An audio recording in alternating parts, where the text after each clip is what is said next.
It is from Soldier Force SF. Right.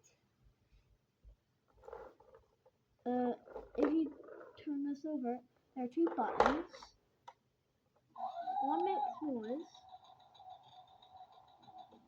And the next one shoots. And then, if you check at the back of it, there's a cool thing that can open, I'm pretty sure. How? And get that open.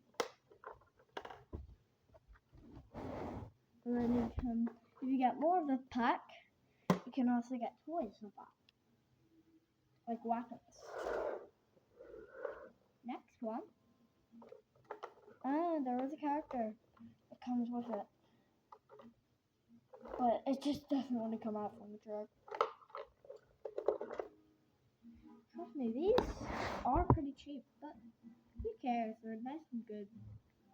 I do recommend not giving this to your little young kid, like a baby or something, because what kid wants to learn about war? And also,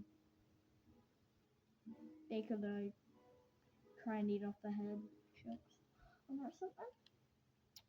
Yeah. Oh yeah. And you see that?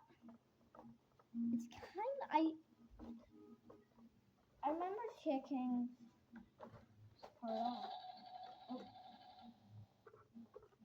Oh.